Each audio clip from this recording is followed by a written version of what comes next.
ദൃശ്യം 3 സിനിമ കണ്ടു. മലയാളികൾ ഒരുപാട് പേര് കാത്തിരുന്ന ഒരു ഫിലിം ഫ്രാഞ്ചൈസിയായ ദൃശ്യം സീരീസിലെ മൂന്നാമത്തെ ഭാഗമാണ് ദൃശ്യം 3 ഇന്ന് റിലീസായിരിക്കുന്നത്. കാലത്തന്നെ സിനിമ കണ്ടു. സിനിമ കാണുന്നതിന് മുന്നേ ഒരുപാട് എക്സ്പെക്ടേഷൻസ് ഉണ്ടായിരുന്നു. ഒരുപാട് സംശയങ്ങൾ ഉണ്ടായിരുന്നു. നിങ്ങളെപ്പോലെ തന്നെ എനിക്കും. ജോർജ് കുട്ടി പിടിക്കപ്പെടുമോ? ജോർജ് കുട്ടിക്കും ഫാമിലിക്കും എന്തെങ്കിലും സംഭവിക്കുമോ? ദൃശ്യം 3ക്ക് ശേഷം ദൃശ്യം 4 ഉണ്ടാവുമോ? അങ്ങനെ നിരവധി ചോദ്യങ്ങളും സംശയങ്ങളെല്ലാം കുറച്ച് മാസങ്ങളായി സോഷ്യൽ മീഡിയയിൽ കറങ്ങിക്കൊണ്ടിരിക്കുകയായിരുന്നു. സോ അതിനുള്ള ഒരു സൊല്യൂഷൻ ഇന്ന് director come writer Jeethu Joseph നമുക്ക് നൽകി കഴിഞ്ഞിരിക്കുകയാണ്. അതും ലാലേട്ടന്റെ ബർത്ത്ഡേ ദിനത്തിൽ. ഇങ്ങനൊരു ഗിഫ്റ്റ് കിട്ടുന്നത് മലയാളി ഓഡിയൻസിനും സിനിമാ ലവേഴ്സിനും ലാലേട്ടൻ ഫാൻസിനും അതിൽ പരം ഒരു എന്താ പറയാ പോസിറ്റീവ് ആയിട്ടുള്ള ഒരു കാര്യമില്ല എന്ന് തന്നെ പറയാം. സോ മാർച്ചിൽ റിലീസ് പ്ലാൻ ചെയ്ത ഒരു സിനിമ GCC കൺട്രീസിലെ ഇഷ്യൂസ് മൂലം മെയ്യിലോട്ട് റിലീസ് മാറ്റി വെക്കുന്നു. അതും ലാലേട്ടന്റെ ബർത്ത്ഡേ ദിനത്തിൽ. അപ്പോൾ ഓൾമോസ്റ്റ് ഒരു എക്സ്പെക്ടേഷൻ സിനിമയുടെ മേലെ ഉണ്ടായിരുന്നു. പക്ഷെ ലാലേട്ടന്റെ ബർത്ത്ഡേക്ക് സിനിമ റിലീസ് ചെയ്യാന്ന് പറയുമ്പോൾ അതിൽ കൂടുതൽ ഒരു എക്സ്പെക്ടേഷൻ സിനിമയ്ക്ക് വന്നിരുന്നു.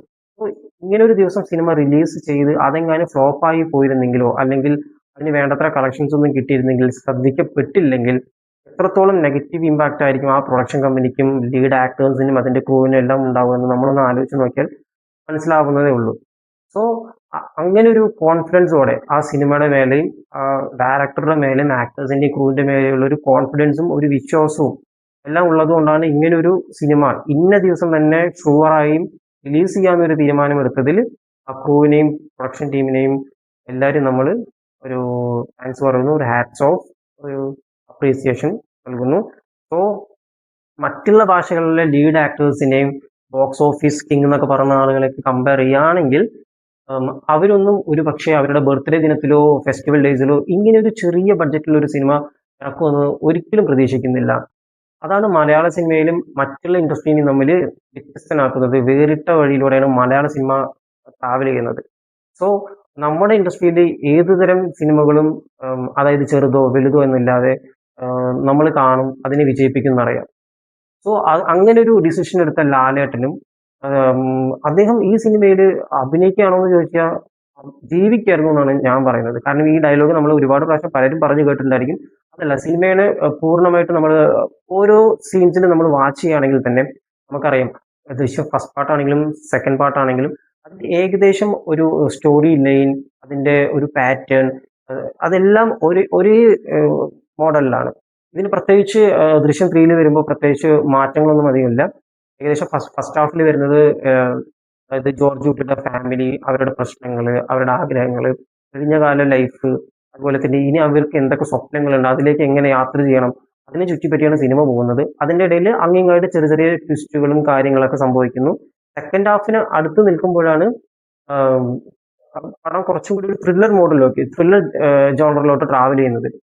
സെക്കൻഡ് ഹാഫിലോട്ട് കടക്കുകയാണെങ്കിൽ ഓൾമോസ്റ്റ് നിറയെ ട്വിസ്റ്റ് ആൻഡ് ടേൺസ് ഒക്കെ ഉണ്ട്.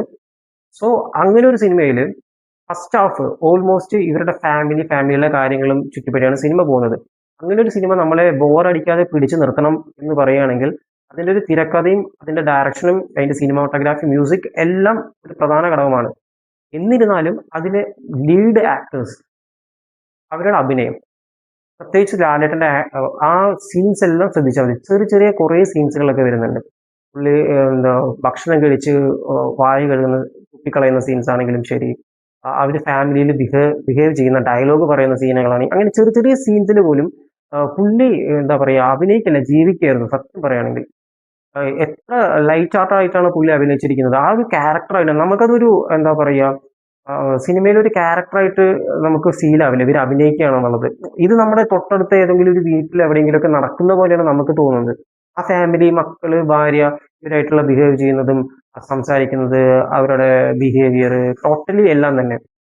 സോ ഇതിൽ അഭിനയിച്ചിരിക്കുന്ന ഒരുപാട് ആക്ടേഴ്സും ലീഡ് ആക്ടേഴ്സും ചെറിയ ചെറിയ ആക്ടേഴ്സ് എല്ലാം ഇതിൽ അഭിനയിച്ചിട്ടുണ്ട്. അവരെല്ലാവരും തന്നെ നന്നായിട്ട് അഭിനയിച്ചിട്ടുണ്ട്. എസ്പെഷ്യലി ലാലേട്ടൻ, മീന, പിന്നെ അവരുടെ മക്കളായ അൻസിബ, എസ്തർ അനിൽ, പിന്നെ സിദ്ദിഖിനൊക്കെ കുറച്ച് റോൾസേ ഉള്ളൂ. എന്നാലും അഭിനയിച്ച സീൻസ് ഒക്കെ നന്നായിട്ടുണ്ടായിരുന്നു. പിന്നെ മുരളി ഗോപി, അങ്ങനെ പഴയ സിനിമയിലെ പഴയ ഫ്രാഞ്ചൈസിയിലെ കുറച്ച് കഥാപാത്രങ്ങളെല്ലാം ഇതിൽ വരുന്നുണ്ട്. സോ ടോട്ടലി പടം ലാസ്റ്റ് ഒരു 50 to 20 മിനിറ്റ്സ് എത്തുമ്പോൾ അതിന്റെ ഒരു പീക്ക് ലെവലിലേക്കാണ് പോകുന്നത്. സാധാരണ എല്ലാവരും പറയുന്നതാണ്, കുറെ ഫ്ലോപ്പായ സിനിമകൾക്കൊക്കെ പറഞ്ഞിട്ടുണ്ട് ലാസ്റ്റ് ഒരു 15 to 20 മിനിറ്റ് പടം വേറെ ലെവലാണ് അങ്ങനെയൊക്കെ. സോ ഇത് അങ്ങനെയല്ല ഉദ്ദേശിക്കുന്നത്. അതായത് ഞാൻ പറയുന്നത് full and full seat edge thriller അല്ല. പടത്തിന്റെ തുടക്കം മുതൽ അവസാനം വരെ അങ്ങനെയല്ല ഉദ്ദേശിക്കുന്നത്. പക്ഷെ ലാസ്റ്റ് ഒരു 15-20 മിനിറ്റ് പടത്തിന് വേറെ ലെവലിലേക്കാണ് പോകുന്നത്. ട്വിസ്റ്റ് ആൻഡ് ടേൺസ് ആണ്. നമ്മൾ ഒരിക്കലും പ്രിഡിക്റ്റ് ചെയ്യാൻ പറ്റത്തില്ല. നമ്മളൊരു സാധാരണ പ്രേക്ഷകർ നമ്മളൊരു ഇപ്പോൾ വല്ലപ്പോഴൊക്കെ സിനിമയൊക്കെ തിയേറ്ററിൽ പോയി ആളുകൾക്ക്, സിനിമ കാണുന്ന ആളുകൾക്കൊന്നും, വല്ലപ്പോഴും സിനിമയൊക്കെ തിയേറ്ററിൽ പോയി കാണുന്ന ആളുകൾക്കൊന്നും അത്ര പെട്ടെന്ന് പടത്തിന്റെ ഒരു പ്രിഡിക്റ്റ് ചെയ്യാൻ പറ്റത്തില്ല. ഒരുപാട് സിനിമകളൊക്കെ കണ്ട് എക്സ്പീരിയൻസ് ഉള്ള ആളുകളാണെങ്കിൽ ചെറിയ തോതിൽ നമുക്കൊന്ന് പ്രെഡിക്റ്റ് ചെയ്യാം. ബട്ട് എന്നാലും അതിനെല്ലാം ബ്രേക്ക് ചെയ്യുന്നൊരു ക്ലൈമാക്സ് ആണ് സംഭവം സിനിമയിലുള്ളത്. അങ്ങനെയാണ് എനിക്ക് പേഴ്സണലായിട്ട് ഫീൽ ചെയ്തിട്ടുണ്ട്. തീർച്ചയായിട്ടും സിനിമ തിയേറ്ററിൽ പോയിട്ട് തന്നെ കാണാം.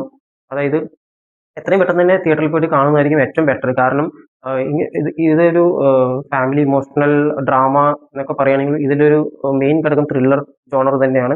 അപ്പോൾ അതിന്റെ സ്പോയിലേഴ്സും കാര്യങ്ങളെല്ലാം സോഷ്യൽ മീഡിയയിലൊക്കെ സ്പ്രെഡ് ആവാൻ ചാൻസസ് ഉണ്ട്. ഇപ്പം നമ്മുടെ ഫ്രണ്ട്സും റിലേറ്റീവ്സും തന്നെ നമ്മളെ കാണുമ്പോഴോ നമുക്ക് മെസ്സേജ് അയക്കുമ്പോഴോ സിനിമ എങ്ങനെയാണ്, സിനിമ അങ്ങനെ കണ്ടു, ഇതിന്റെ സീൻസ് ഇതാണ്, ക്ലൈമാക്സ് ഇതാണെന്നൊക്കെ ഷെയർ ചെയ്യാനുള്ള സാധ്യതകളുണ്ട്. സോ നിങ്ങൾ എത്രയും പെട്ടെന്ന് തന്നെ സിനിമ കാണുകയാണെങ്കിൽ സ്പോയിലർ ഇല്ലാതെ ഒരു സിനിമ കാണുമ്പോൾ അതിന്റെ ഒരു ആസ്വാദനം ഒന്ന് വേറെ തന്നെയാണ്. അല്ലാണ്ട് കഥ ഫുള്ള് കേട്ടിട്ട് സിനിമ കാണുമ്പോൾ നമുക്ക് അധികം ഒരു എക്സ്പെക്ടേഷൻസ് കുറയാനുള്ള ഒരു സാധ്യത ഉണ്ട്. സോ അതെല്ലാം നിങ്ങളുടെ ഇഷ്ടം. തീർച്ചയായിട്ടും വാച്ച് ചെയ്യാൻ പറ്റുന്ന നല്ലൊരു സിനിമ തന്നെയാണ് ദൃശ്യം 3.